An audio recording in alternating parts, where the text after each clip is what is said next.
What's it say there in Hebrews 1? It says he loved righteousness more than anyone. And therefore God gave him the oil of gladness more than his companions. We talk about joy. You guys were talking about joy over Christmas. Joy of our salvation. Joy unspeakable. Yeah? Where does it come from?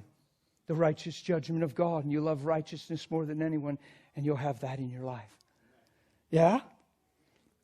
It says that his kingdom, he's given him a scepter of righteousness. It's a scepter of his kingdom. Actually, in Hebrews 1, it means a ruling staff.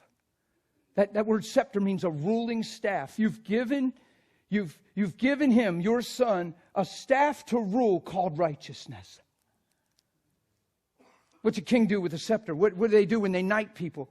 It represents the kingdom. It represents everything the kingdom stands for. You're submitted to it. You've come under it. You're honoring the king and the kingdom. You kneel before him, and he knights you, and he touches you with that scepter. He's got that in his hand, righteousness. You come and you give your life to him, and you now kneel before him, and he dubs you with that. He says, right in my sight forever. Your place is to stand up and believe that and never, ever change your mind in the face of whatever is going on. And wake up every day his, every day accepted, every day forgiven, reckoned dead unto sin. You're not trying not to sin because you're a diligent Christian. You've already put that identity away and you've put on Christ. Are you with me? This message almost feels foreign to people that go to Spirit-filled churches. And they use righteousness as the ticket through the door instead of the identity to live by every day. That's why people live up and down, up and down. And they let life move them more than the one that gives life. Come on, that's not strong. That's not too harsh. I got the kingdom of God and it's in me. It's at hand. And he told me as I go, I should proclaim it. And that's with more than a bullhorn or words. That's with your life. So I think I'm going to listen to Jesus and take the heat of people that don't understand and just believe I'm right and go after God. And one day when the dust clears, we'll just find out who was right. I'm ready for that. I sure don't want to persecute righteousness when he rules his kingdom with that scepter. When it's the power of God unto salvation.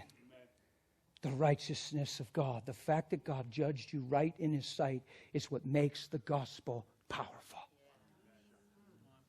The fact that he looked at sinful men that all sinned and fallen short of the glory of God. He looks at you as if you never sinned. Wonder if you and I started waking up looking at ourselves that way.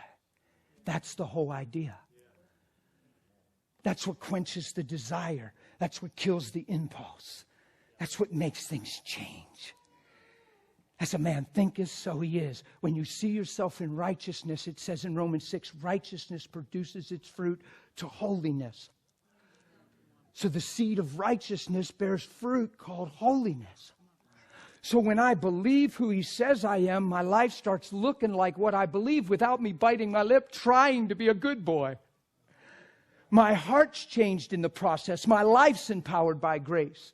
In all you're getting, get understanding now. The truth is making me free.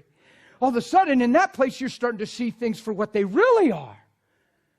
And all of a sudden, you wonder why you thought anything different before. And then when you talk about it, people go, well, yeah, but brother. And talk about the life you used to live. Because they're still there. Men mock and scoff at what they don't understand.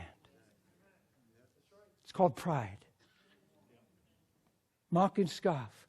If you don't understand, you probably shouldn't say anything till you get understanding.